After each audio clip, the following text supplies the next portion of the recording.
The intervention of prime minister Modi it wouldn't be आज हम आपके सामने खड़े नहीं हो रहे होते। बहुत खुशी हो रही है कि वापस इंडिया पहुंच गए हम सेफ एंड साउंड।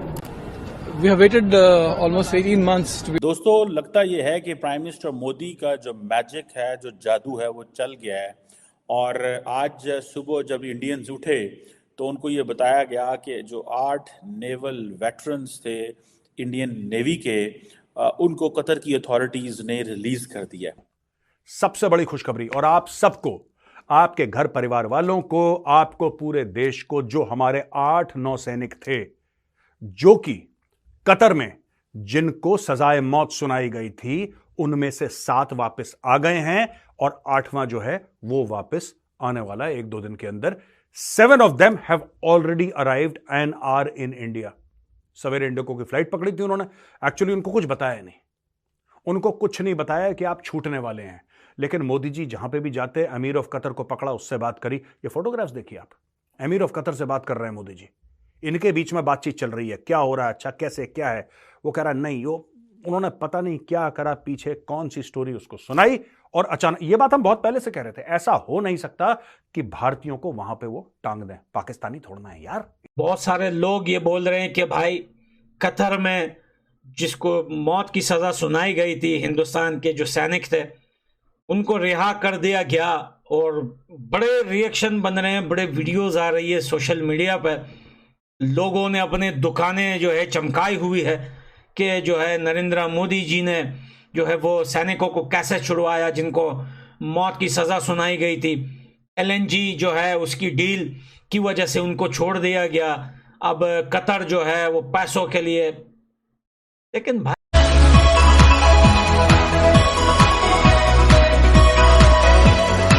नमस्ते दोस्तों, स्वागत है आपका हमारे चैनल स्पार्क्स इंडिया पर। दोस्तों, एक बहुत बड़ी गुड न्यूज़ निकल के सामने आई है। जैसा कि आप जानते हैं, कतर ने हमारे 8 नेवी के पूर्व सैनिकों को अरेस्ट कर लिया था और उसे मौत की सज़ा सुनाया था, जिसे बाद में बदल के उम्र कैद कर दिया गया। और अब अचानक खबर आई है कि हमारे 7 सैनिक इंडिया वापस आ चुके हैं और 1-2-3 दिन में वापस आ जाएंगे।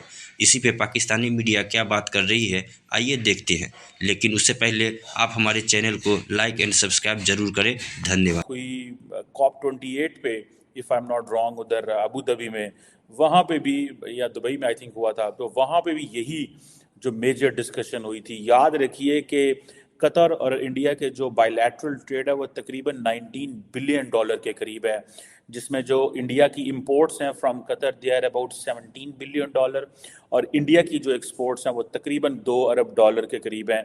Largely it's an LNG, LPG, chemicals, petrochemicals, plastic, aluminium वगैरह जो है वो कतर एक्सपोर्ट करता है इंडिया को। देखिए, ये बड़ी इंपॉर्टेंट चीज़ें होती हैं। ये जो डिपेंडेंस है ना, हम एक बोलते इंटरनेशनल रिलेशंस में एक थेरी है कॉम्प्लेक्स इंटरडिपेंडेंस।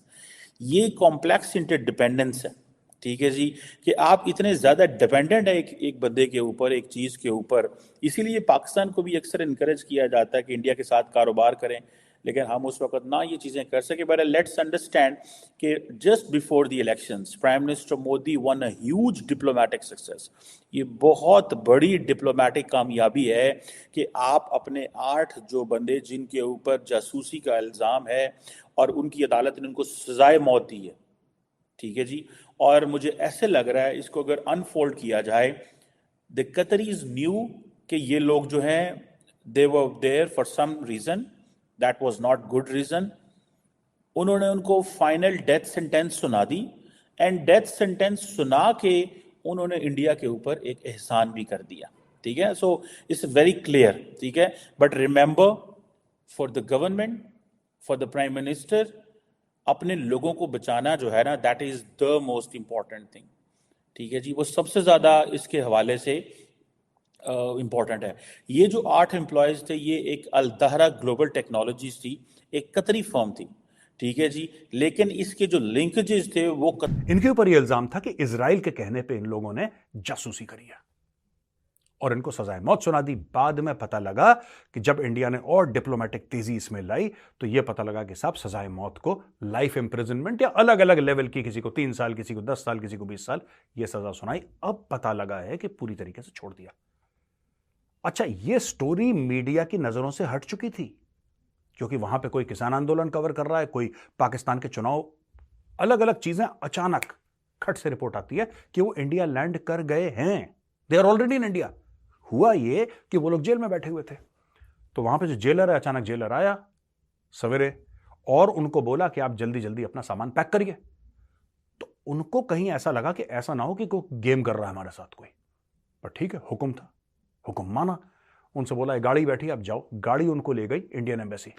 इंडियन एम्बेसी में उनको यह बताया गया कि आपको छोड़ा जा रहा है। वहीं से इंडियन एम्बेसी से इन्होंने कागज वागज अपने लिए, वहीं से ये लोग बैठे इंडिगो की फ्लाइट में और फ्लाइट पकड़ के पहुंच गए दिल्ली। दोस्तों, ये कमाल हुआ कैसे, इसके पीछे की स्टोरी मैं आपको बताता हूं। दोस्तों, ऐसा है कि इसमें जो कन्विंसिंग आर्ग्यूमेंट होती है ना, जब आर्ग्यूमेंट करते हैं, आप बहस करते हैं, तो आप एक ऐसा पत्ता फेंकते हैं, आप एक ऐसा तुर्प का पत्ता फेंकते हैं कि दूसरा वाला बेबस हो जाता है, और कतर को कर दिया बेबस। उसका कारण है, देखिए दोस्तों, ऐसा है कि दुनिया का जो जियोपॉलिटिकल मैप है ना, ये धीरे धीरे हिल रहा है। ऐसे आपको पता है कि रूस और यूक्रेन के बीच में लड़ाई अभी भी चल रही है और रुकने का नाम नहीं ले रही, लड़ाई चल रही है। हजारों दर हजारों लोग मारे गए हैं, लाखों लोग बेघर हो गए, किसी को कुछ नहीं पता है लड़ाई कब रुकेगी। वहां पे हमास और इजराइल, उनकी ठाठा चल रही है, पता नहीं लड़ाई कब रुकेगी। सब लोगों ने 10 बार कह दिया इजराइल को, भाई रोक दो रोक दो। इजराइल कहता है नहीं, जब तक पूरी तरीके से माला पहना के, टीका लगा के नारियल नहीं फोड़ेंगे, यह काम नहीं रुकने वाला। इजराइल ने भी पूरी ठाठा कर रखी है।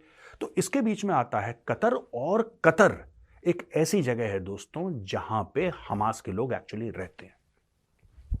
हमास की सीनियर लीडरशिप कतर में रहती है, और कतर धीरे धीरे फंस रहा है। इसमें फंस रहा है क्यों? पहले कतर की, तुर्की की और ईरान की एक सांठगांठ थी।